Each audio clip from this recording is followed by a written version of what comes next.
Son Excellence Pierre Kabangu, l'incontournable, l'homme des actions complètes, le plus beau de la planète. Kakamila. Hey! C'est bon. Salaki salukia kuketi Monica Vankambi, kimfumutungwa, kinganga semwa. Otonyo soyana mokili, o asalela tangu na ye, elaka na ye soki ekuki, botika ye asala. Likabonzamba pesa na moto, soki ngonga ebeleli, moto akoka kolate, botika ye asala. Basusu batinda mana nzambe, o basalela population pona développer mayamboka. Yezali mabongisi ya nzambe, c'est bongo, oh, c'est bongo, c'est bongo.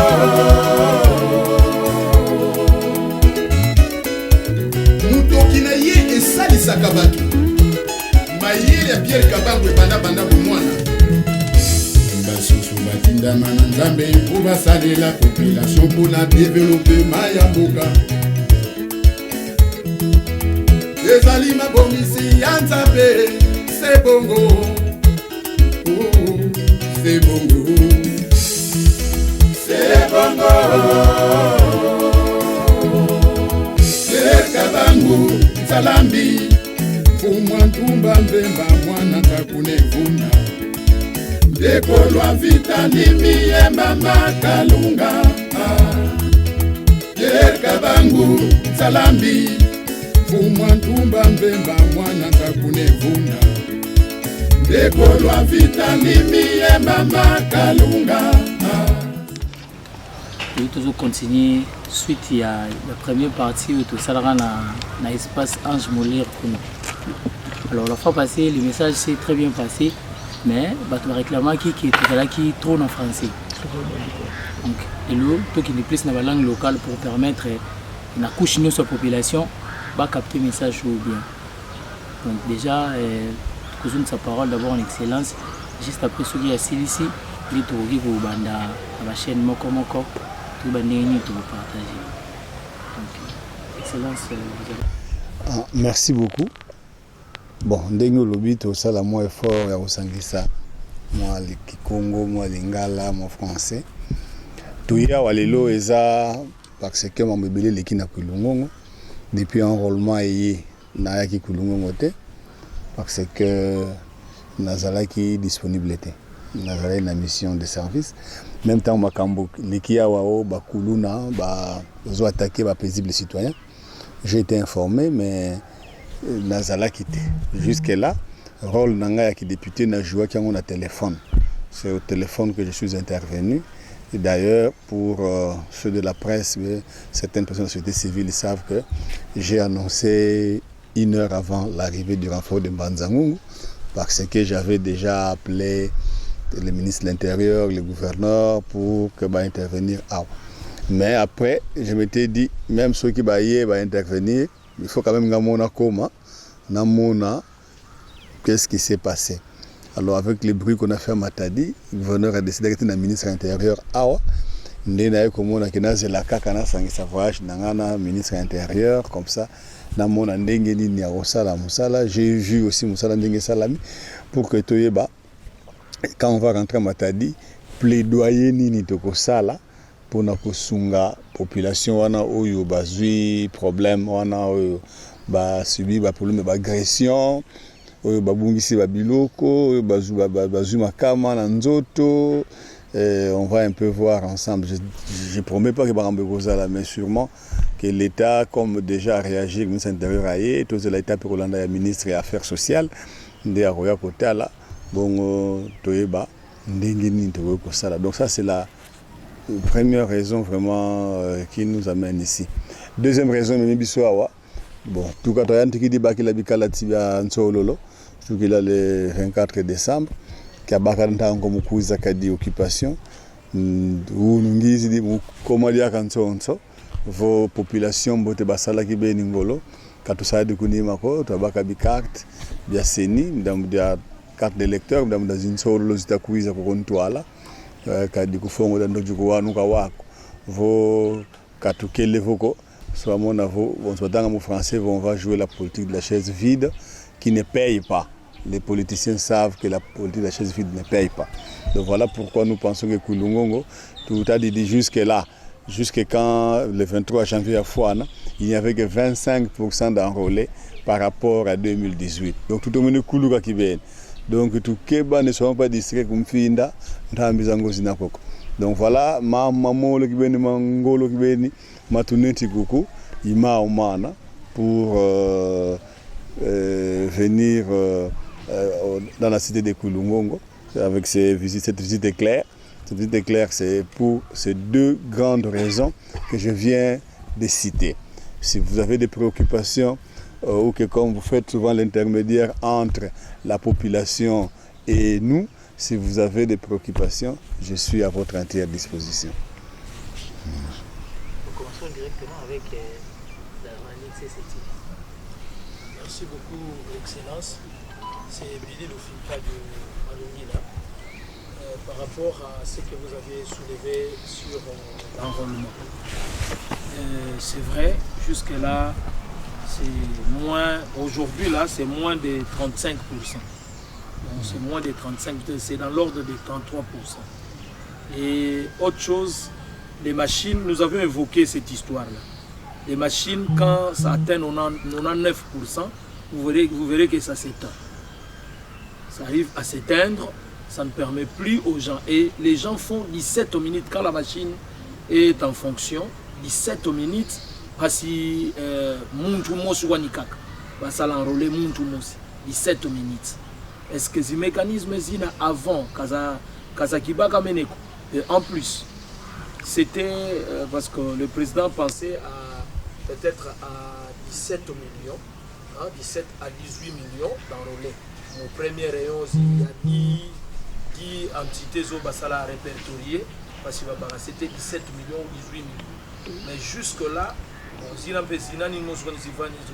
millions. Ça, c'était pour les échéances à un mois et un. Maintenant, les 25 jours qu'ils ont rajouté là, c'est ça là qui la loi quand même attaque pour 13 millions, même attaque 12 millions. Qui sait comment on est-ce que nous avons mais quand nous avons Molande là parce qu'on trouve qu'un mois ça n'a pas tenu 25 jours yo ba qui dit comme Simba donc ici on peut encore prolonger même jusqu'aux 3 mois yo ikalanga peut-être qu'on peut avoir gain de cause. Nous commençons à avoir peur.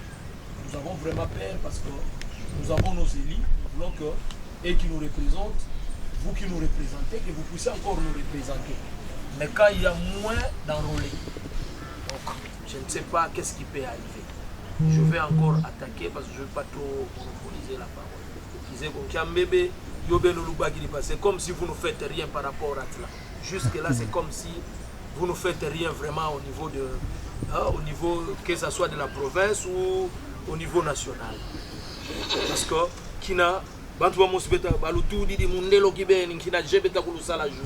et vous vous laissez submerger par ces jeux-là.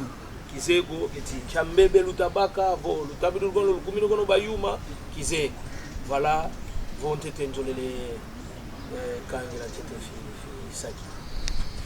ok.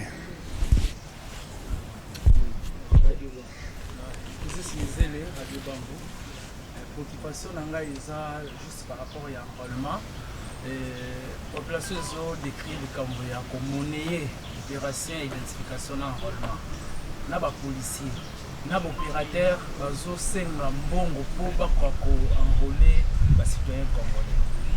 Je ne sais pas ce qui est le Cambodge, l'autorité ou alors ceux qui sont la disposition de parce qu'il y a beaucoup qui se plaignent. Il faut enrôler, il faut foutre 5 000, 2 000, 3 000, donc ça c'est un problème. Et notre point est rémunération, il y a agent, il y a CENI. Jusque-là, le bilan est basé là. Alors, nous avons le bilan on a bazar, sous protection à député. Est-ce que vous avez à faire la pression à la scène ou qu'est-ce que vous allez faire pour que Bako Kozombo on a beaucoup passé comme ça na bango ndenge sengeli pour ceux qui vont senga mbongo quelque part peut cause à la ligue na kozanga kofuta il y a certains agents au bazar na ba centre ou na ba bureau d'enrôlement ya kulingo ba uti musika ba mbanza ngungu par-ci par-là et awa aussi bazola la même na ba bureau de vente. Alors honorable je crois que ceux qui sont courantés il faut évacuer awa na kulingo makambo ya enrôlement ils ont kindi na ndenge. Il faudrait ça peut-être par rapport à l'enrôlement pour que ce soit sur le terrain. Comme il y a service minimum, presque service comme ça minimum. L'eau je crois à 14 heures. L'eau à 14 heures et bazoluka ba grévé. Or, ceux qui va gréver pendant que 25 jours est-ce que tu vas atteindre Makambo Toluga ezala escompté. Donc quelque part vraiment nous avons peur dans beaucoup d'histoires. Troisième, on va pas 3-3.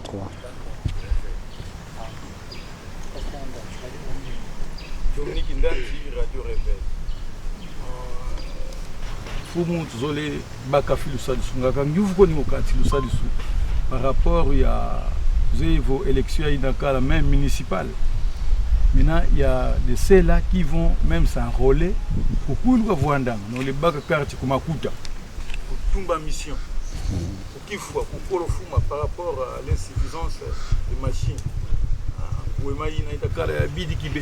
Est-ce qu'il y a-t-il un désavantage quelque part par rapport à cet acte-là? Est-ce que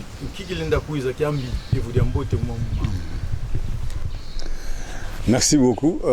Nous commençons par cette première série de 3 questions qui sont pertinentes les unes les autres. Je commence par la toute première question, mais qui est similaire à la seconde évidemment, par rapport aux machines. Mon frère, au moins ceux qui est là, que va député Bala Bayuma, mais même rallonge dessus à 25 jours donc 25 jours c'est parce qu'il y a des gens qui ont parlé. Donc il y a des gens qui ont parlé ou même qui va problème où ils ont se posé sur le terrain qui n'ont la CENI de tozui prorogation il y a 25 jours. Awa, je voudrais que nous ça la part des choses. La question que vous posez et ça la question est à l'ICENI est à député. La question est à l'État.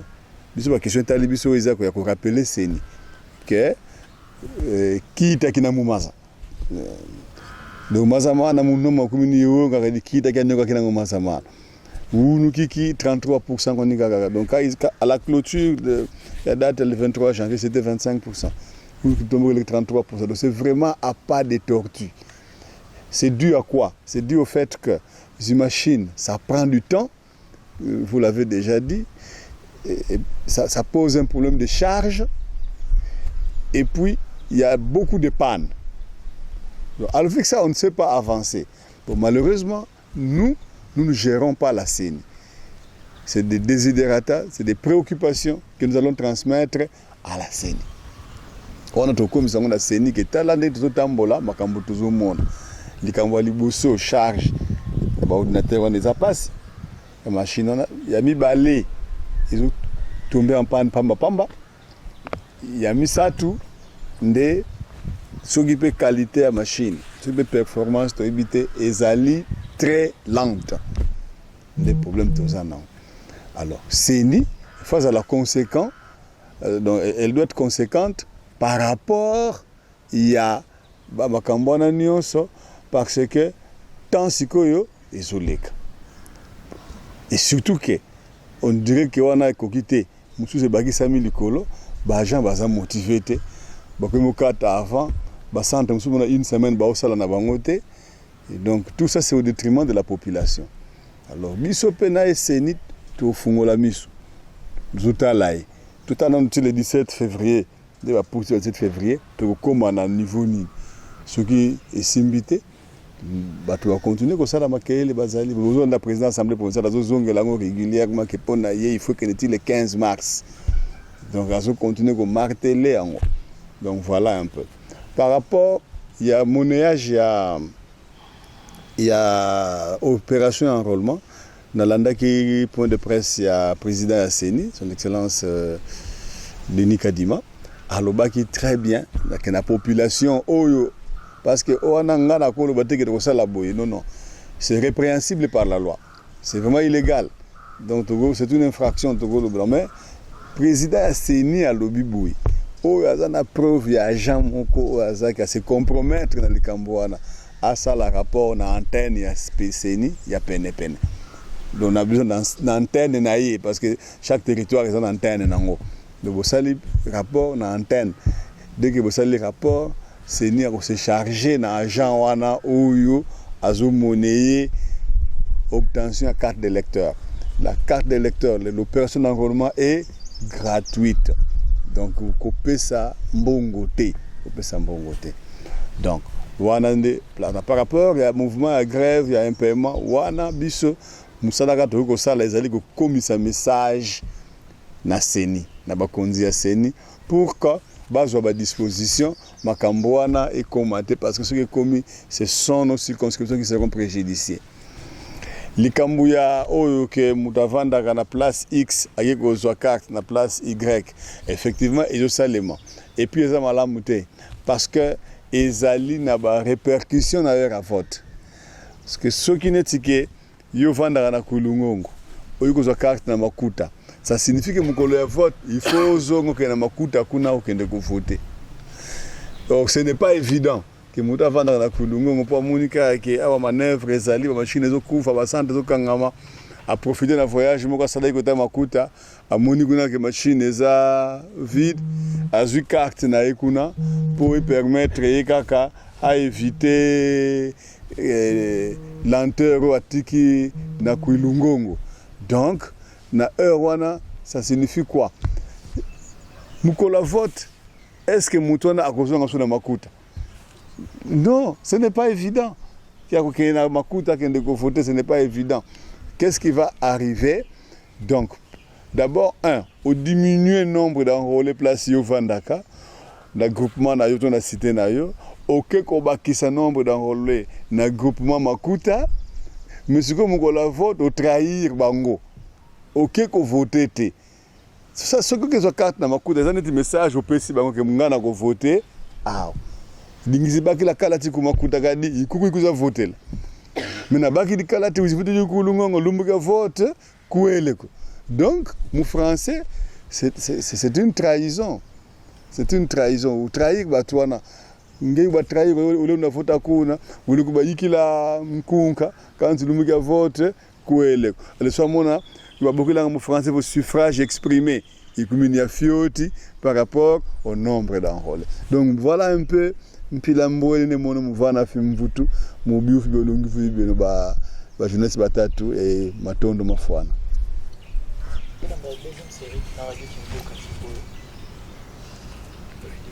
Merci. Gai Zakari Luka Masamba Bidede, Molangia Pembe, Radio Télé Kimbuka. Excellence, d'abord, félicitations. Kango Kulungo, félicitations, parce que ma honte se trouve vanga, bien ma honte sur la presse. Kango vanga, ma loi, ma coutu ma coutu. Mutamasadi là. C'est-à-dire, Bilumbilu te dit au vogue l'entraînement matin du transfert à Yansele. Transfert de Noé Nzingu, Mambo, Mabanga même. Et pour Aboudiaka, passe du côté de Bakuluna, côté de Léakulfuku, ou les Noirs de Kanzingu. Mambo tutamumona kumkwenda mena kutwala c'est ministre de l'Intérieur. Mais excellence, diam du mosi toujours de parce que bakuvana mambo matabidi bantu bobo zidini zenkaka mona yiba misinga. Alors tiye wu nupiki zidini zina gazina tete kunako bantu banka batali ya kibisala de cotisation banka betilomba au moins bah fait ça la cotisation par monde 35 000 bien alors tu t'avanga bon tu mpasi ko ba alors disait ko bana fuluti excellence katutele ko ngei wasu mais boy soit là pour même pas 6 ans quand de Kulungu on a loi qui ça au niveau ya SNL et puis tout le niveau il y a transfo il y a SNL yo tout le comme yenga comme ni niveau voilà un peu quelques préoccupations que les Dieu merci de ça Radio Réveil. Excellence, question dans les côté l'insécurité. Tout le monde à chaque fois.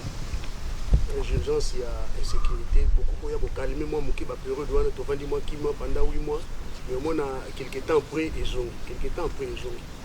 Alors tout ça la forme passe. Tout le monde a une période où le commandant numéro 1 à la police, major, a absent. Il y a cité à depuis plus ou moins 2 ou 3 mois comme ça. Alors, nombre épais à la police, ils ont suffi vraiment pour calmer des ordres. Des ordres autant au total, il y a témoignage, il y a des victimes. C'est Ebandaki à 9h, non, Ebandi à 19h, si lobby à 9h, la police a yaki lobby nango. Donc, des autres bandits à 19h, maintenant, balali qui baza la muka, balali ba koti na bandako, la police bazo benga. Certains ba téléphone ils ont sonné bazo embaté, les ba téléphone ekangama, ti lobby nango à vers 8h ndé ba kende. Est-ce que vous songez ils ont mais la moi mingi bani moi kala.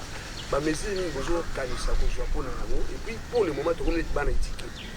Major azate o pe ba ticket les bonga on dira ça azo koma vraiment te pour nous remettre na cité ba mesure ni bozo place wana à part wana batu o bana wana bakanga maki nini basali na bango est-ce que bake ko samba est-ce que bake kaka ndenge zalaka ke bake mbanzangu to peut-être matadi ba parana o balandi ba futi mo ba mbongo bazongisi bango lisusu to balandi l'union izo zala ke no bake ko sala bilanga bake za discipline moko bo muke ya bulai to éviter ba mesure ni bozo place wana pona batu wana et puis pona commandement ya la police.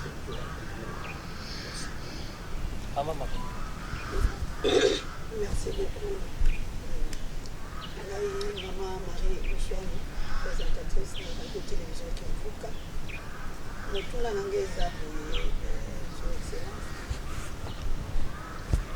Il y a 27 bazala qui n'a communauté parce que tout le monde est et tout le monde pour le moment nous sommes sur la quartier B. A évité ce que vous avez informé, que vous avez sous-informé, il n'y a pas de courant. Il y a moi quartier moi bato bele bazana revenance pour exalter c'est là nous avons OK parce que bazana courant qui a été ce qui doit nous informer tous les sous-informés. Deuxième question ngeza tant que ministre lobby bakotinda renfort ya ba militaire la police to na FARDC bakoya pona ko renforcer sécurité na Kulungu on a ngana ina yeba eza sikoyo bien dire indéterminé parce que ba trouble esalaka neti pour le moment neti kimia moko boye koti mais to ko vanda un mois après un mois ezongeli nango parce que ba soda baza penza mingi te. Est-ce que bozo sala ngo plus vite que possible ou bien eza na onka promesse pour na ko calmer biso to vanda ce qui se répéter lisusu et le konine ko. OK. Merci beaucoup. Pour répondre, on a 3 questions. Bon, tu as 3 mosusu. Question oyo tozui. Il y a les bosses ali diambulita de divo matondo mudambulia momo kaungita lomba na male musala tuna. Merci beaucoup. Et balanda que c'est vana mambo matadidi kivuka mbuta bidede matadidi bantu bazenga zikura wakadi kura ya vutuka kansi nsinga mankaka matabuka bayiba minsinga dina diambu dizaya kene tolwa ksada ku westnel ku matadi bon to bifo filanga diambu tadi dizon ko minsinga mvuki didia ou diambu tadi cabine ya quartier 2 kivuki de Mama Marie ya radio Kimvuka. Il y a Louzaï Sakalavo, muntangu premier courant ibwanga fo twele ku SNEL possibilité zizole zikalanga possibilité yantete SNEL société commerciale kena yani diaga fo kabini kifuidi mfuilu kwa yani kadi bantu bana kabafuta dia kazi facture bontu bufana keneko yani musi bakanga mbebe muyidika vana vabebele possibilité menga ikalanga député mo niveau mvuilu fana fait finalement nantango ina kalda vana moko kwa SNEL musavo réparation ina kala transformateur evo yansinga yena kuntwala problème nsinga SNEL wazasa vu muntango ikabenda misinga ko kumatadi leta vingi la postoka nsinga is de balenda sadis kanti beto mbediaka yenkango tunda kuti organiser vos moyens ou vos moyens quand vous vingi la SNEL mpila musi cabine ya quartier 2 il y a baka déjà appel vos cabines ifuidi ya fioti to yambila ye directeur provincial wa SNEL bon, selon ye azana cabine oyo bazobungisa il faut eyana mayenga parce que tu expliquer yango la fois passé que cabine oyo yena ntele ezali cabine ezalaki destiné na mayenga pendant que bazobungisa cabine oyo ezalaki na ntele lokole tana ngo puissance moko soki ebongi olie ezonga na ntele comme cabine eza déjà yango nde kokende mayenga pe cabine wana dernière fois nazalaki avant na kende Kinshasa na mission nazalaki na directeur provincial ya SNEL ezalaki na ebandeli ya mois oyo avant le 7 aibisa kinga ketika une question de 2-3 jours et aussi là depuis na ye na lekani awa na kutani na ye na noté na za sûr pona nga ke sila ki déjà nde to soyola na agent moko ya SNEL oza chargé à réseau na kutana ki na ye ya no proposer que loko la cabine wana ekufi bazwa cabine oyo ya mayenga batia kuna na quartier 2 na tumba bongo cabine na quartier 2 il faut mataxko ekita kene matade po ba rebobiner ale bongo ekoya lisusu parce que na mayenga ata cabine eyeba kotia ngombala moko te mo misala eza ya ba poto basinga ale bongo bakotia cabine mais oyo nazulu pesa ezali ba supposition donc il faut nakuta na directeur provincial lisusu poto solo la nayi soki na solo na directeur provincial message onga na kozwa na kopesa bino ba panzisango po bo pesango population donc on a une problème d'insécurité na yebo soki na zongi semaine to banda ndena okota likambo ya courant wana poto solo la directeur provincial en ce qui concerne problème de sécurité mesure ni to kozwa et puis mesure au renforcement ya ba effectif eza nango promesse to ezali promesse te boyi baboyi o etali ko renforcer sécurité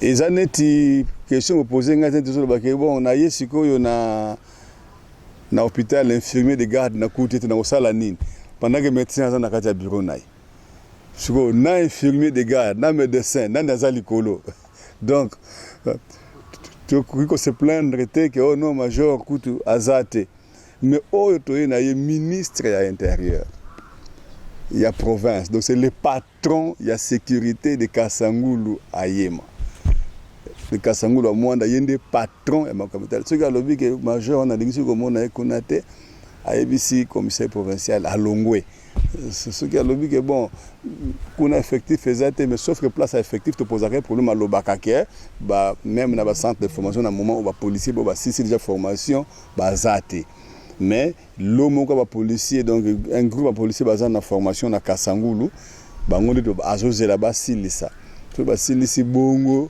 à ko déployer bango aza conscient pour un problème il y a ba effectif.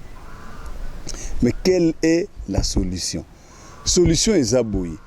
Bolanda qui maloba na ye na population.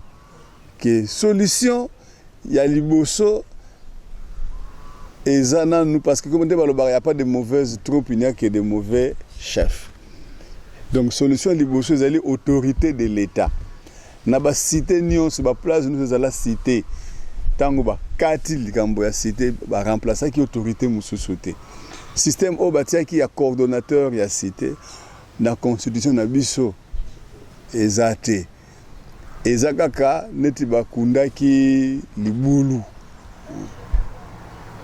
ezalaki wana bakundi yango soki mpe olandaka baintervention na ngai mingi eloko wana esi nalobango na presse awa na Kulungongo ke solution toza nango, il faut tosenga province adétaché ate moko aya kovanda awa. Donc cette décision n'est pas tombée par hasard. Cette décision-là est tombée parce que nous avons fait des propositions. Parce que tout le monde a dit que nous sommes coordonnateurs à cité. Les pauvres, on peut parler de Mankarabel-Antambu, Belampelusing. Parce que pour diriger le service de sécurité apparent et non apparent, en principe, il y a une compétence dans la Constitution. Parce que dans la Constitution, on a vu ce poste, il y a coordonnateur, il y a cité. Ce qui est malamu exact. Il y a un proposé dans le ministre de l'Intérieur. Quand on a eu un point de presse dans la zone, il a proposé dans le ministre de l'Intérieur, Andimaki. Proposition, on a dit qu'il y a un conseil des ministres. Le débat est en Andimiango. Il y a un conseil de l'Intérieur, comme Lufu, qui bénéficie de la bloc, on a bagoné de Gimpese, et qui bénéficie de la ATEA, la seconde bâtiment de Gimpese. Biso a bagoné la ATEA, moko na Banzango, Garoya, awa. Avant de libérer la pour qu'on n'a pas de charge. Mais à cause de la 2-3 jours, de manière à ce qu'à cause de sa réunion au Conseil de sécurité, il y a un commandé major, parce que la Constitution lui reconnaît ces pouvoirs-là. Mais le coordonnateur a cité, c'est en ça parce qu'il va payer ses charges, mais donc les années moi c'est grand frère bâti que lui gérer, donc moi quoi c'est lié, moi au se réserve parce que ça moi c'est grand. Vous comprendre c'est un peu près ça. Donc moi au PC ordre, il est le salaire mais moi raisonner que non, mbali naé vient ngai donc faut doser mouké. Donc le coordonnateur a cité à Sali. Mais ceux qui athée à mon quoi vanda awa, ceux qui a gagné, ils ont un mouton côté dans le service de sécurité à respecter. Parce que c'est un chef constitutionnellement reconnu. Voilà la solution à mon nez. Quant à l'absence ou la présence des agents de l'État, chaque agent de l'État a un chef hiérarchique. Il faut gérer ayeba ceux qui absence les a autorisés, ils ont autorisé, on a bisoté ba député. Mais nazongeli lisusuke oh yazate wana on est infirmier de garde. Mais le médecin lui-même aïe. Donc ceux qui batindi gouverneur de province atindi, ça signifie d'abord que le gouverneur a un souci de makambozo le cas. Ça signifie que le gouverneur a eu que libiso pour te senga kiango. Même quand il y a le ministre intérieur, na tikele ko nonsango awa na mois de décembre tant na zalaka na annonce que le ministre intérieur akoya. Le ministre intérieur aye na ba solution. Na o etali ba effectif o akopesa bazo renforcer la garde républicaine.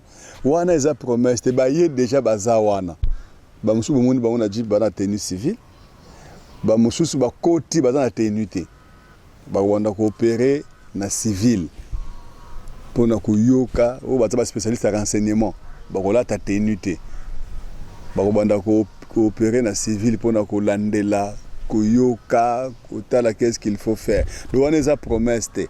D'ailleurs le temps o ba ko tika la awa ba renforcer même mutuka même jipo ba na ko tika la awa en attendant pour na ko sillonner vraiment comme on vendre sa kimia, qu'on vendre sa autorité ya l'état.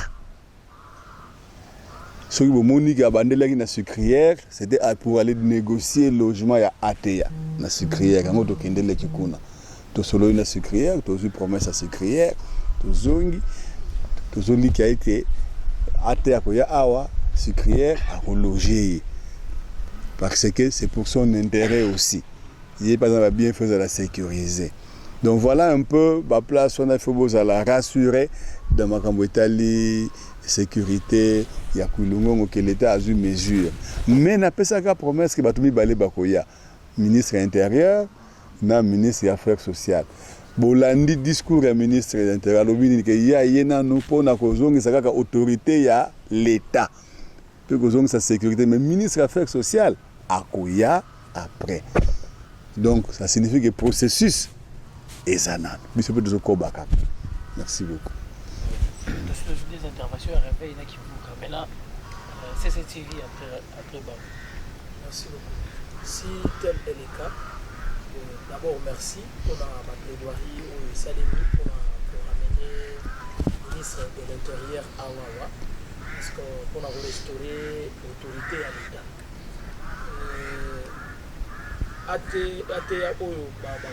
Parce qu'il y avait les bureaux de l'État civil qu'on avait peut-être scellés illégalement. Quand on a Saga, on a 2015. Alors, on a la bureau. Parce que on a toujours ceux qui sont plaidés pour que le bureau soit opérationnel, dans ce sens que l'autorité de l'État est quand même restaurée dans la cité à Koulongo. Parce que jusque-là, le bureau est un monument et l'onami wana.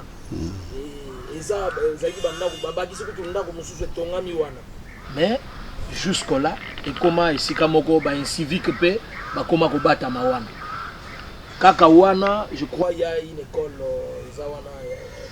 centre social. Ba yibi yango autant de fois.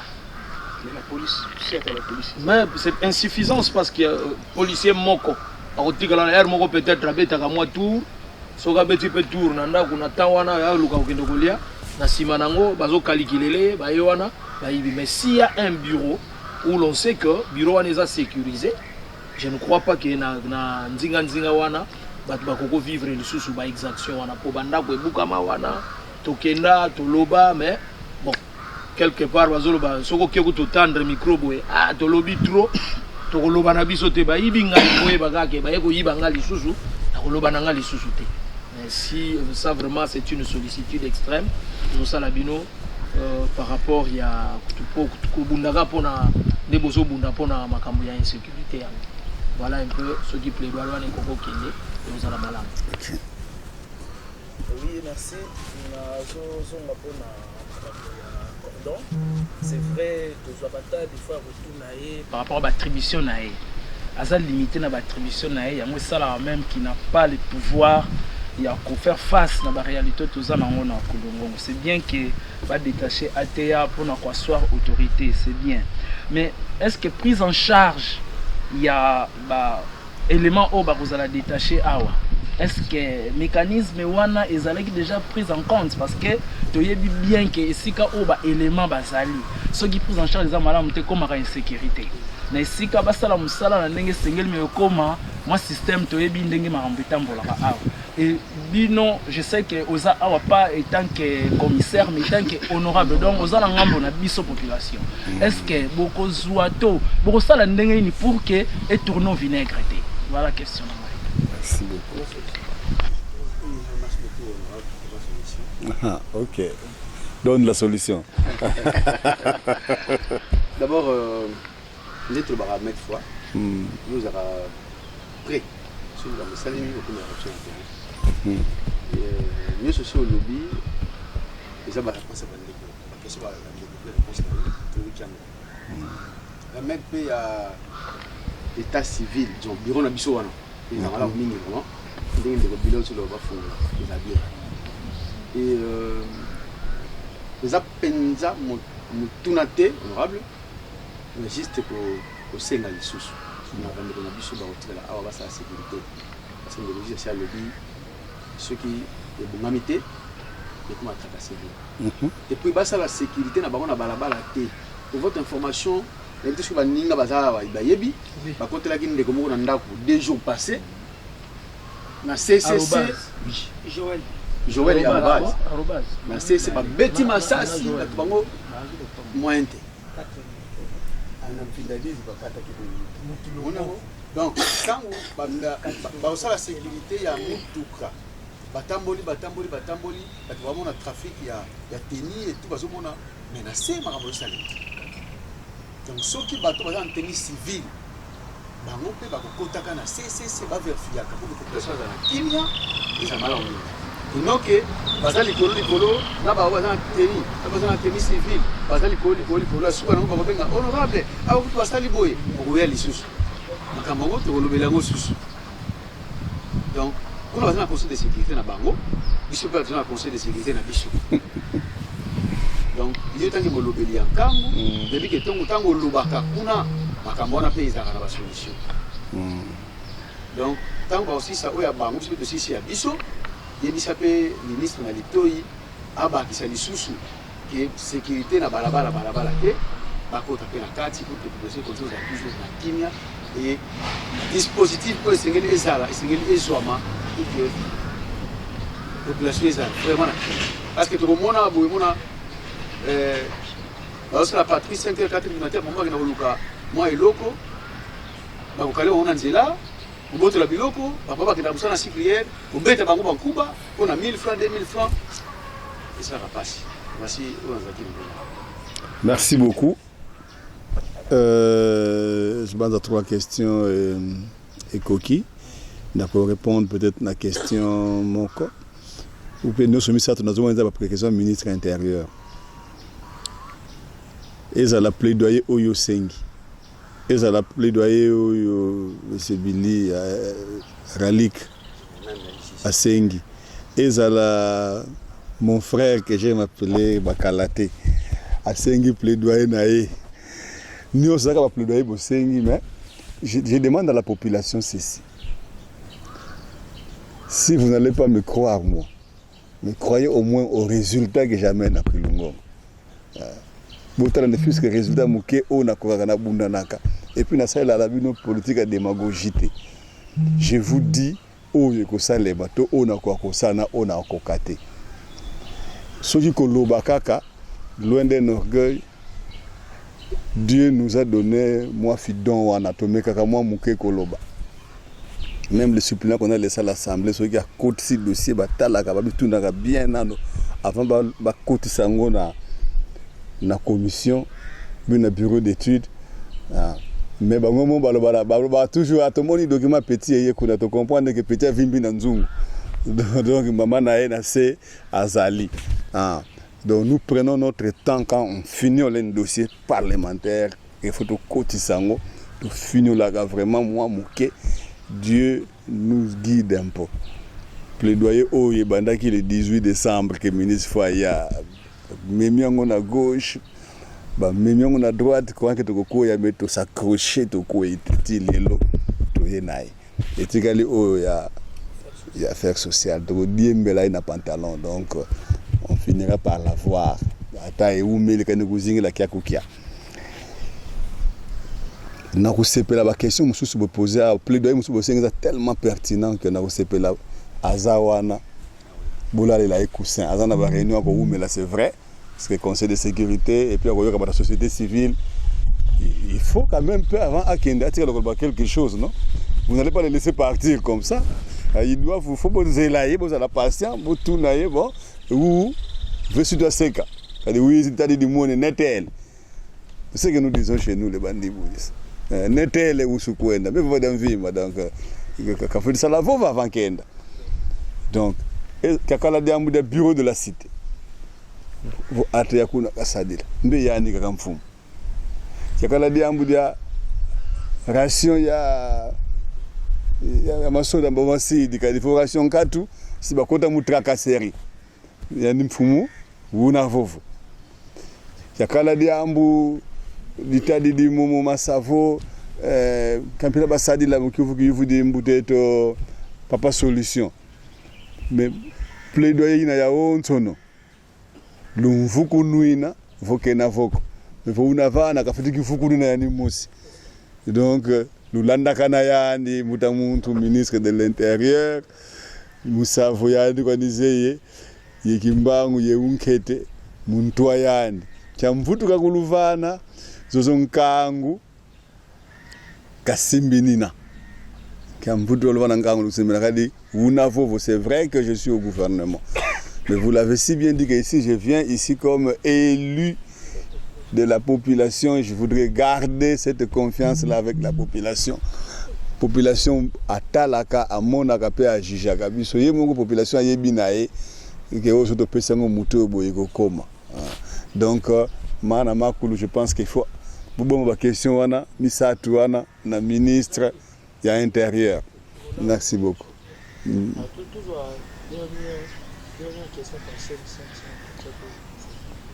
Bien, merci, Excellence. Makamusi Tuzanango awa préoccupation à biso ezali. Toyebi que dernièrement chef de secteur Adaya Kokangama. Adaya Konana Matadi.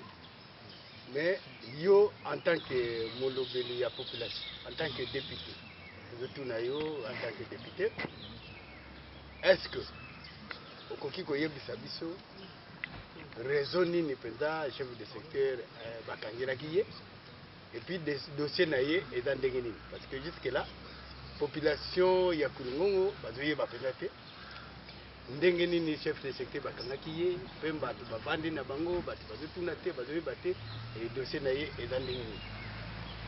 Deuxième préoccupation kala mingi te tokutaki koyoka ministre ya intérieur ministre ya intérieur auti koloba te alobi na baparent ke bana oyo nyonso to bazokanga alingisi te ayoka ke bayaka kotunisa yo po yo okende kolobelaka bango. Alors nayebi te yo en tant que député en tant que molobeli soki moto ayeli yo dossier wana yo mpo ndimi okolobela bango susu te soki baparent wana baye mpona koplaide mpona cause ya bana na bango. Voilà les préoccupations exactement. Ok. Oui, merci beaucoup. Radio Réveil toujours, Dieu merci de ça. Moi, deux questions à Souka par rapport à les appels à côté social. Excellence, honorable, le lobby pour la population, est vraiment étant honorable. Dans autant la Kulungongo, ce qui est le Kulungongo exister, c'est parce qu'il y a une société, une grande société, la compagnie sucrière. Et l'économie pas Kulungongo, c'est même vraiment la compagnie sucrière, vie courante. Alors, Nicolas Tikoleka, il y a moi contentieux, il y a des contentieux, tout moi problème entre particulièrement les coupeurs du can, la compagnie sucrière et la compagnie sucrière.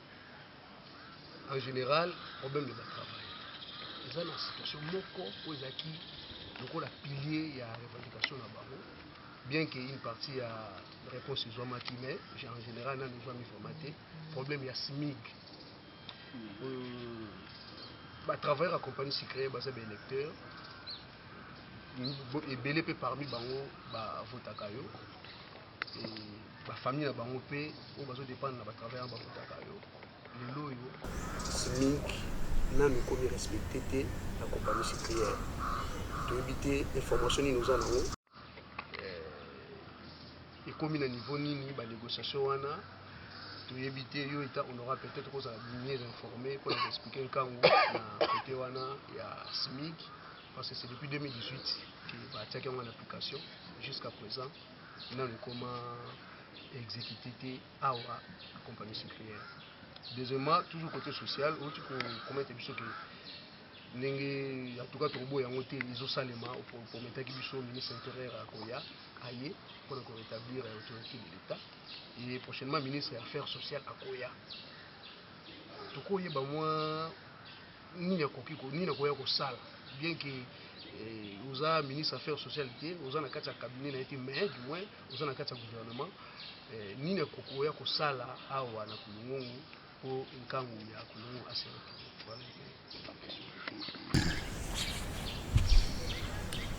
Oui, question par rapport à Makamboyo, je me souviens que Vandaki, dans le mois de mars, à un guest sur la route de Kimpango. La route de Kimpango, là, on a guest 2 fois et 1 fois à Kimba. Tu es téméraire. Alors que, ça le dit bien, pour moi, économique, c'est la sucrière. Or, ce qui nous a dit, c'est que Kimpango est bien. Je crois que vous avez paix. Deuxième poumon, parce que tu as dit que Kimpango alimentaire pour le on peut bamboka surtout territoire il y a Mbanza pour Kinshasa voir. Mais on peut savoir raison na yo.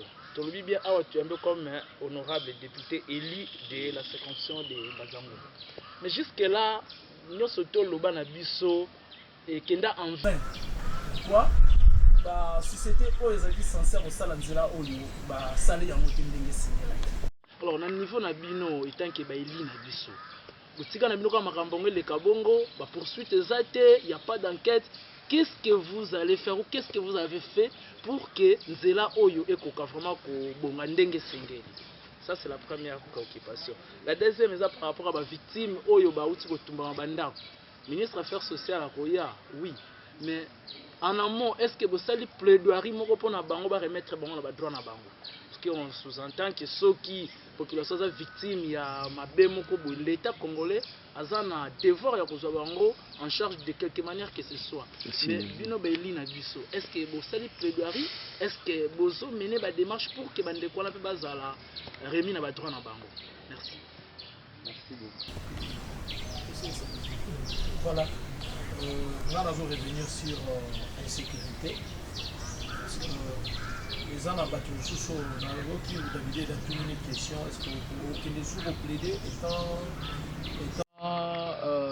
Molobeli, tout défenseur de la population? Parce que toujours continuer à rappeler que ceux qui ont awa, ont comme étant député Molobeli. Il y a population na yo. Ezana batu musu bazawana po babana kwanga pe ba innocent. Ezai ba musu bazaki ba chauffeur auti musala azolongwa boepa bakangiye bakena ye et na kati wana même la police ba yebi que il y a aussi des innocents na 39 ona bakanga. Mais oyo bazangaki lo meya bango wana en tout cas bakendaki parce que nous avions appris un peu à dénoncer certaines historiettes pour libosoning ezaki soki au lobby baye ba meki ko bangisa ona kokanga yo biloko wana quelque part bandeko ici sakutana nango ngana kutana nango maintes fois mutabide de kutu bakata ye na ba téléphone azo filmer kata wana nyonso tomona yango batu wana oyo bakei 39 bien entendu batu wa mabe bazali sko batu oyo malamu ne balobi ke ba plaider te mais bato oyo baza ya malamu soki osali neti enquête tozotinda yo o solo la pena force ya sécurité awa bakoyebisa yo na kati wana ke ba misusu baza pe ya mabete po nsafuza mbote so mona ibuidi kwa niva doti yani moya dila dia idilwa diaka ngato. Donc quelque part oui on vous défend de ne pas parler autour de cela, mais au cas où vous militiez des recherches et que vous arrivez à vous enquérir qu'il y a aussi des innocents, vous n'allez pas parler. Je me résigne. C'est fini? Il y a une question. Son Excellence, parce que le ministre des Affaires sociales a joué. Selon le ministre bakozwa lisungi ka wana mbo toyoki ke ya papa moko wana mwana ne moko do eza loka ba compte rendre basali siko mwana moko ndako na bango batumbaki aza déjà kuna na parmi les 39 autant le ministre des Affaires sociales akoya po asuna bango est-ce que ba parents na bazwa pe lisungi parce que mwana bango moko aza provocateur je crois na kati ya makambo wana victime ya mambo wana est-ce que bango bakozwa boko landa makambo wana parce que bango moko babandaki assistance sociale. Merci beaucoup. Tobandi na mutuna ya papa Zakari Bidede ya Ndoki Mvuka. Question ya liboso atuni bantu disons dans mfumu wa secteur Kangamene wele kumatadi nkika Kangamene yeni dossier VCA seka c'est normal wakala isusi na kadinga idi akamunkangu mumuna ani mfumu wele kansi edio diambu vuto mene talange mbuta bidede diambu na kumbazi ankanu sedina. Or, en Mbazan-Kanou, le français, le vent c'est le 4e pouvoir. Et que nous voulons une justice indépendante. Donc, moi qui suis, même si vous me prenez ici comme étant de la chambre, de l'organe délibérant, je ne peux pas me mixer dans la gestion, dans la vie du pouvoir judiciaire. Donc je n'ai pas cette autorisation de parler des dossiers judiciaires. Même moi, quand j'ai eu besoin d'informations, j'ai envoyé mon avocat pour aller poser la question en tant que moi na Kulungongo, un papa de Kulungongo était arrêté. C'est normal quand même. Ils m'ont appelé, j'étais à Kinshasa. Quand je suis rentré, je n'ai pas fait beaucoup de jours à Matadi puis je suis venu ici. J'ai envoyé un avocat qui a essayé de m'expliquer à sa manière. Donc je n'ai pas le droit d'en parler ici. Donc ce dossier-là, c'est la justice. Maintenant, par rapport à ta deuxième question sur les propos du ministre de l'Intérieur, effectivement, jusqu'aujourd'hui, je reçois des coups de fil de certaines personnes parce que les problèmes, la difficulté du député, c'est quoi? Les députés, c'est les politiciens les plus sacrifiés. C'est les politiciens les plus malheureux, les députés. Bavatuna, vos ministres, les députés Mouzieta, Moudiata, les gens laissent passer les ministres.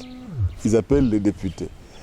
Alors qu'en réalité, celui qui gère, c'est le ministre. Les députés ne gèrent pas. Mais je comprends. Pourquoi ça? Parce que les députés, c'est lui qui vit avec la population. Donc on suppose que les députés, c'est lui qui connaît les problèmes de la communauté. Donc, je reçois des appels. Mais à ce titre ici, c'est difficile en ce moment de dire donc moi plutôt je conseille comme parents, surtout les ministres intérieurs, les policiers bezidi, mais les GR diaka bezidi. Quand la situation de Kulungongo est maintenant considérée comme une zone rouge. Avec ce qui vient de se passer, les dégâts qu'on a vus là-bas, ça ce n'est pas du banditisme urbain, non. Ça ressemble à autre chose. Ça ressemble à autre chose vraiment. Parce que le banditisme urbain, on peut comprendre. Mais on a vu que il détruit tout. Ça devient un règlement de compte. Ça devient autre chose. C'est des actes criminels. C'est pourquoi, au grand mot, des grands remèdes. Donc, Bézidi Koukou, il y a ma police, ma soda, ma garde républicaine. Les ministres de l'Intérieur étaient clairs avec la population. Que la police, c'est l'interface de la population. Mais l'armée, c'est la population. Donc, ils ont une psychologie différente. Donc, il est temps pour que les parents nous disciplinent très bien les enfants. Je vais vous donner deux exemples pour vous comprendre ce qu'est la discipline de l'homme. Un jour, à Matadi, un ami est venu, moi, je suis venu, je suis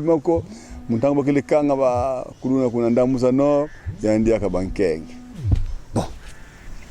Moi, des choses que je n'aime pas trop, j'ai envoyé un avocat. L'avocat est allé là-bas. Quand il est rentré, il m'a dit, Excellence, est-ce que vous avez dit que vous avez dit que vous avez dit que vous avez dit je me comprends que ce n'est pas un enfant normal.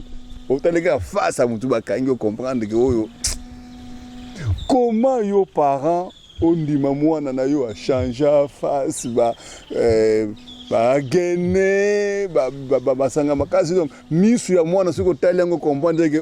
un enfant qui n'est pas un enfant ordinaire. Donc, même l'obédience, tu te rends compte qu'il y a une tchouki, il y a une monde, donc il faut que vous voyez parfois, vous vous exposez vous-même, non? Vous vous exposez vous-même. Quand Moussoussou, il y a un Kulungo. On m'appelle, comme d'ailleurs la famille là avec quelqu'un m'a dit, l'on m'a envoyé à la maison avec mon angai, benga bangonana. Bakanga ki ndengenini. Oh bakanga ki ba 23h30 azalaki wapi atelemi na balabala azo solola na ye, mais comme azalaki ne lambate bakangi papa. Comment tu vas autoriser ton enfant 23h30 encinglé dans la rue en train de causer? Binonde boza na moni bino toute génération moko. Que tu connais de bon makadila. Vraiment entre nous soit dit, mettez-vous à ma place. Quand nous et vous, quand on grandissait, tu peux te permettre que 23h30 aux gens d'à côté. Aux gens libanda, au quelque solo la libanda et puis encore sans habit. Et puis tu as kangayo, bandiko bakete asa innocent, oh papa. J'ai dit au monsieur, mais il y a des cas qui sont difficiles à défendre. Même ceux qui ont condamné la police, même ceux qui ont condamné le service de sécurité. Mais mettons-nous à leur place. Si c'est vous, au sein de la répression à Kuluna na Kulungongo, au coup de Batuna Balabala Bavandi, 23h30, Bazo Solola, et Lamba Ezate, au Salani. Faut kangaï, c'est normal. Oh innocent, ça on verra plus tard. J'ai dit au monsieur, c'est des cas quand même. Tant que nous devons défendre, on a ça à l'aise. Donc, on a déjà sonné avant de comment place problème de Salamé. Donc, c'est pourquoi nous attirons l'attention à papa, à parents. Revenons à nos motos. Tout éduquer. Nathan, nous avons confié dans la maison de Koko. Donc, bapandi, basoda, na kulungo, on est dingue na solo banabino boy, bapanzani, bamusu na tenue civile, bamusu na tenue. Oh, ya tenue comme on a musika okina, mais bon, on a tenue civile. Ogoye bateke wana na tenue civile, ça na munduki, asa soda. Donc, bah, na paix, bah, se comporter quand même bien. Bah, na pas se comporter. Tu peux dire que oh, ça innocent, mais bambuta ba, il faut gagner qu'on dit sous, il faut gagner qu'on dit sous. Mais nge wadu ke vana nzungu ya supu dan sous donc. Ou tout ce que les gens disent ah. Mais nge dit. Donc c'est un peu ça, c'est un peu plus compliqué. Donc c'est pour dire papa l'idée que la défense de ces cas-là est délicate. Moi je n'encourage pas que vous là-bas kanga mwana pour bien ngana kende ko bimisa pardon. Ça là en sorte que moi na bakanga yete. Ceux qui moi à 19h 20h à Kotina et bakanga.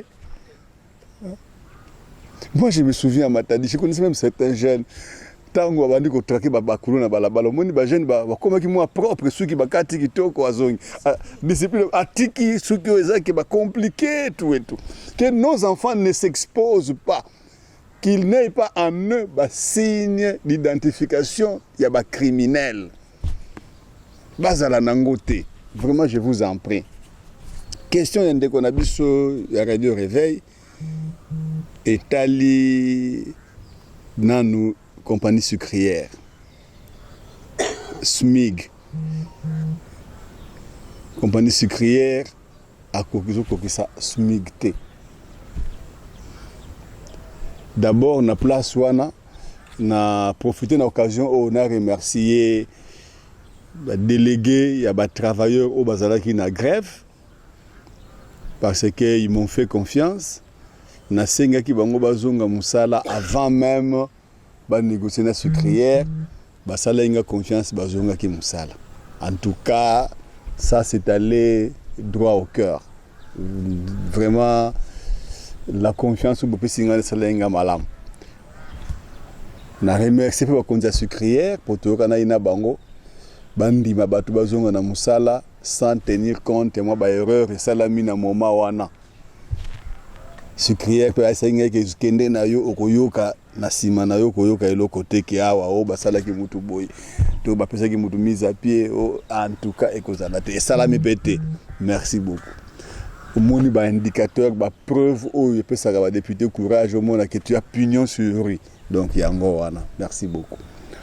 Mais quant à la négociation, je vous dis d'abord que la négociation, ils ont qui dans l'intersyndicale. Et l'ELOP, tant que le ministre de l'Intérieur a soulevé le problème.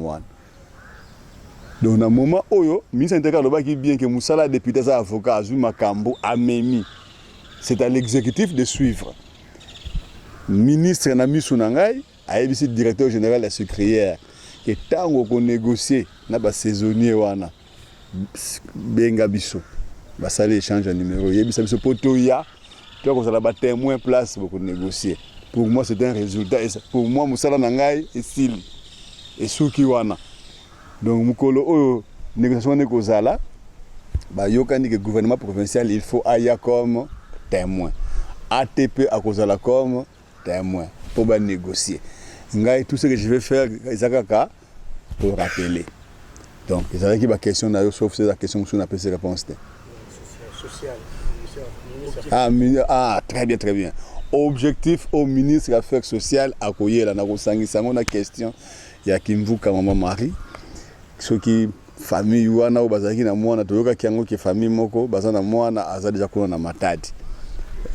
Donc oui, ça c'est le commanditaire. Donc ça neti règlement de compte entre bango, il paraît ou même banzango ngwa wa d'ailleurs kuta na embuscade wana. Ministre des Affaires sociales à Koya. Mais je voudrais que tout soit clair une fois pour toutes. Au yebi tango ba pesaka indemnisation, neti ba kaboye et boye ba kibaka we simple kaka na kulungu.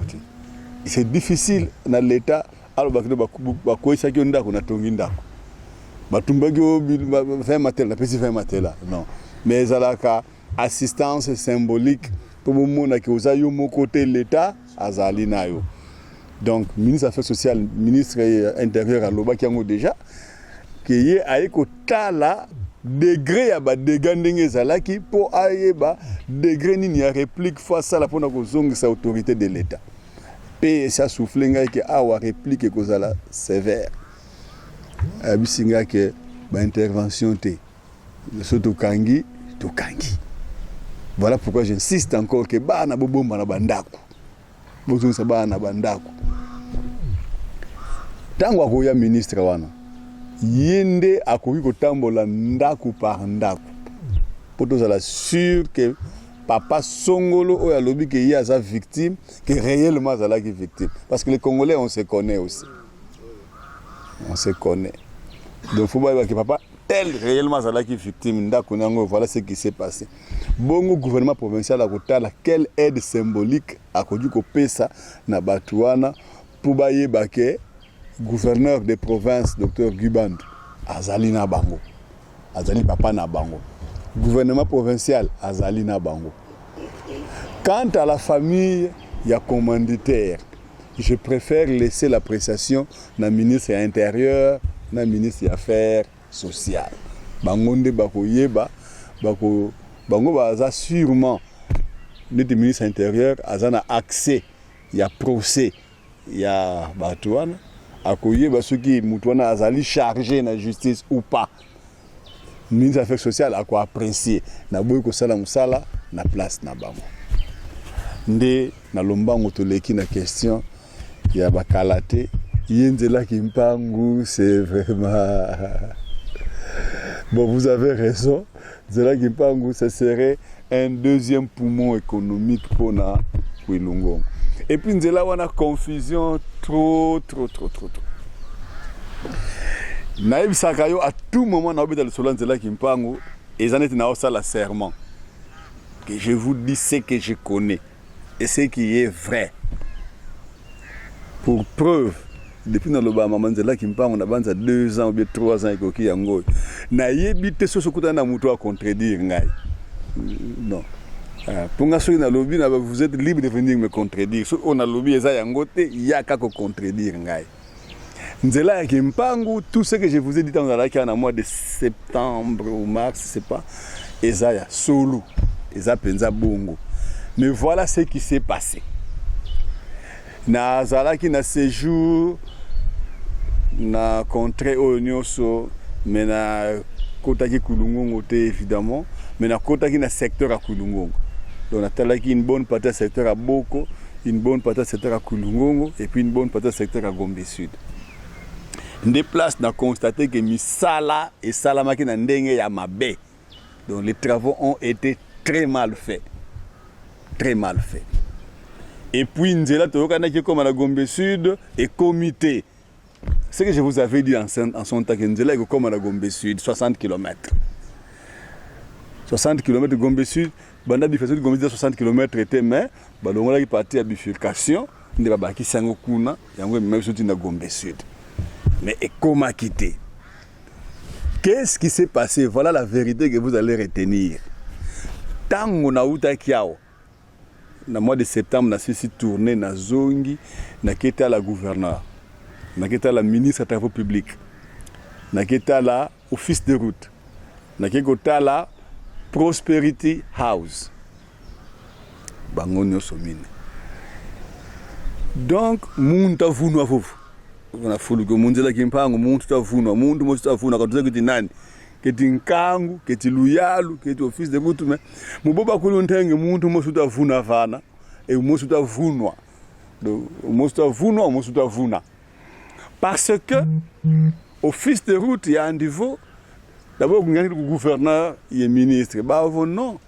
Beto quand tu as des discussions parce qu'en principe mzila gimpangu mbongo za foner isalamananga mbongo za foner mu trois parties ikalanga partie imosi ya province partie imosi ya niveau central partie imosi ya imosi foner na fonctionnement maintenant mbongo zo kuzanga kuku mu partie ya province bakatu dilanga za kadi province ka bakanga diaka kukutite ya yani wayekola mukotita mono lusalanga zinzila kusa kontu mvula mono salutela ngatala nzila lusala bongele me soliste mwen ibuna kasilanga mena mumvula yi wavana nzila zitano zayenda muna katika nzila zitano zina nzila kimpangu ya kota mono yani province information kakabakanga d'ailleurs muntangu information ya mbongo za nzila kimpangu ya iza wana mono yakino ministre des finances.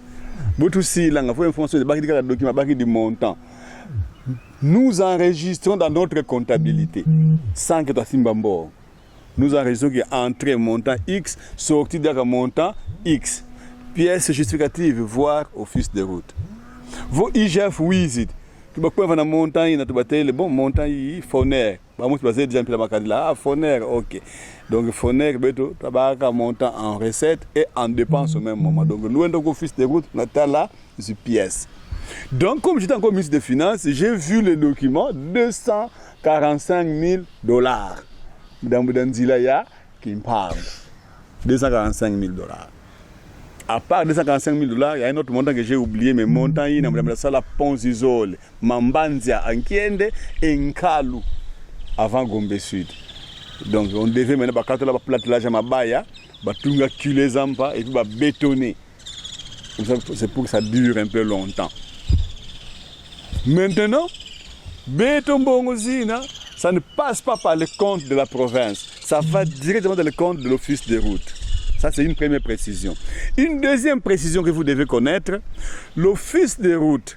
L'OVD, l'OVDA, il y a office de route, il y a office de route. L'office de route a le droit de sous-traiter. Ça aussi, il y a une petite confusion. Les gens pensent que la province, non, non. L'office de route qui a eu l'argent, pour 5 routes, il a estimé que l'endako musala les 5 nzila zina monoumus débordé engin en caca en panne. Quand l'office de route est débordé, il a le droit de chercher une entreprise qui a du matériel pour sous-traiter. Maintenant pour la route de Kimpangu et de Malanga, Munzila Luozi, il a donné ces 2 routes à une entreprise qu'on appelle Prosperity House. C'est une entreprise privée. Mais vous dites des engins lourds.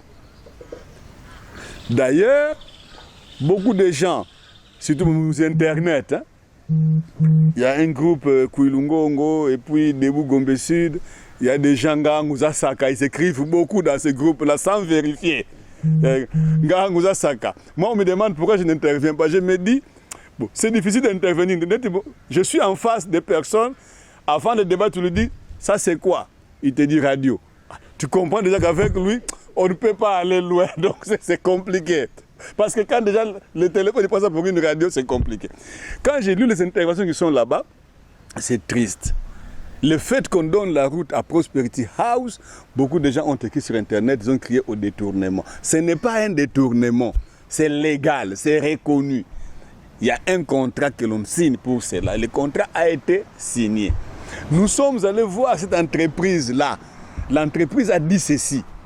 Avant qu'il y ait Nzila, la même entreprise, j'allais dire, Nzila Malanga, correctement et parfaitement. Qu'est-ce qui s'est passé? Pour la route de Kimpango, ils ont demandé que bon,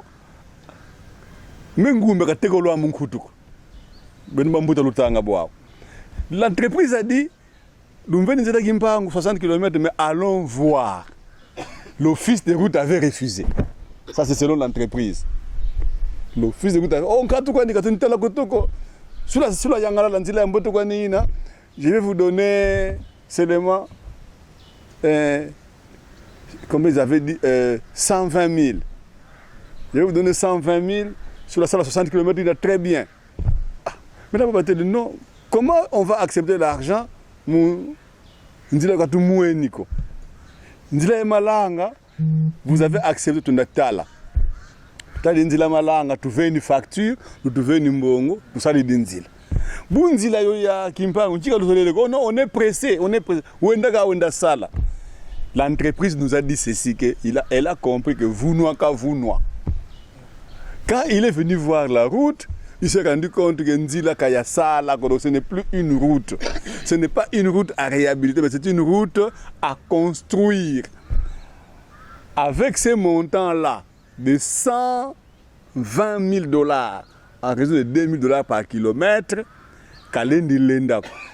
Il a dit à l'office de route que dans montant on a biso tu kokate botika na bino to kosala lisusu te ote bozu déjà mbongo banja ko dépenser ngo bosala ka to ko bakisa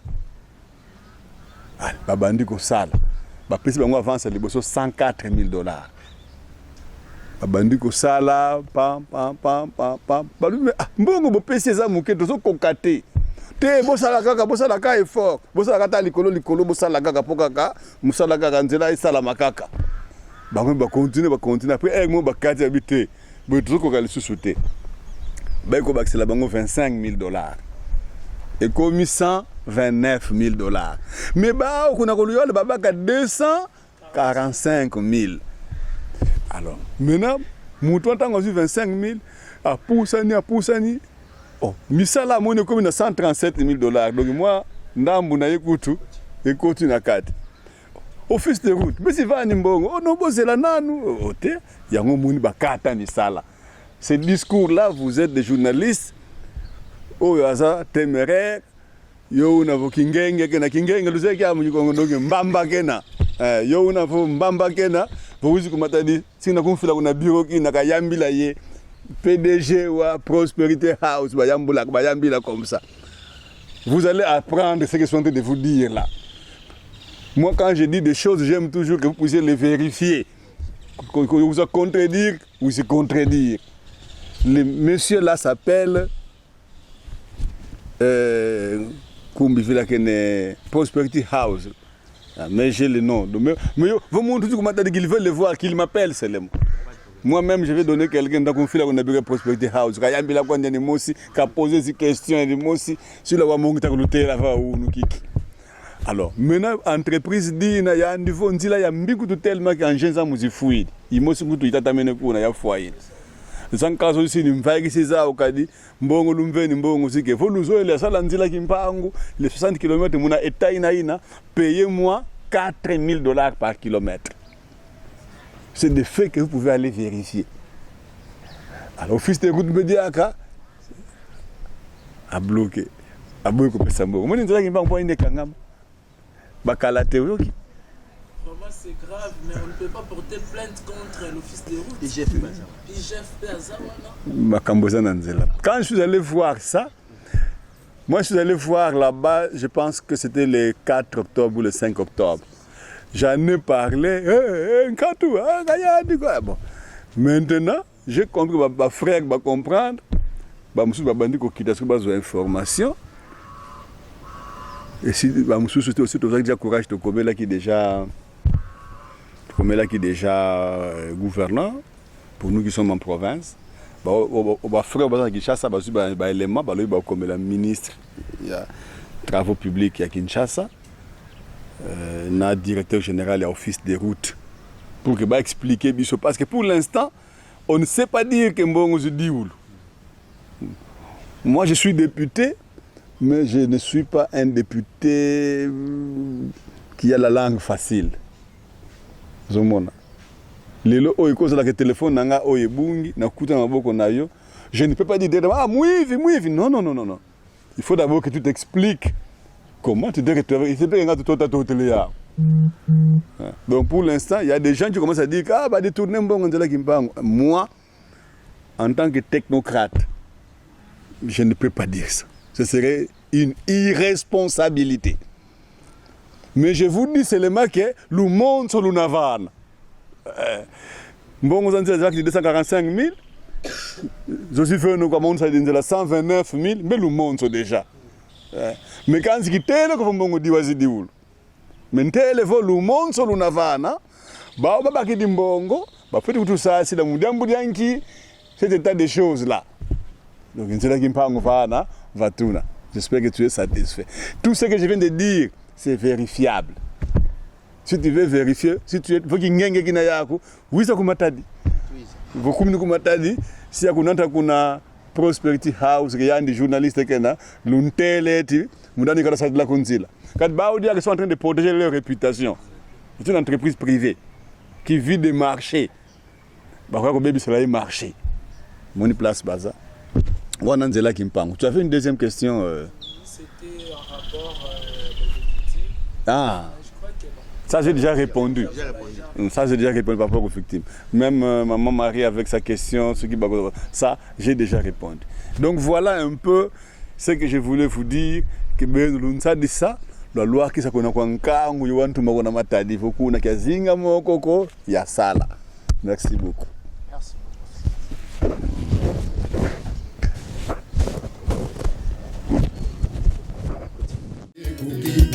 Otikaye asala likabonzamba pesa na moto soki ngonga ebeleli moto akoka kolate botikaye asala basusu batindama na nzambe po basalela population mpona develope maya mboka ezali mabongisi ya nzambe se bongo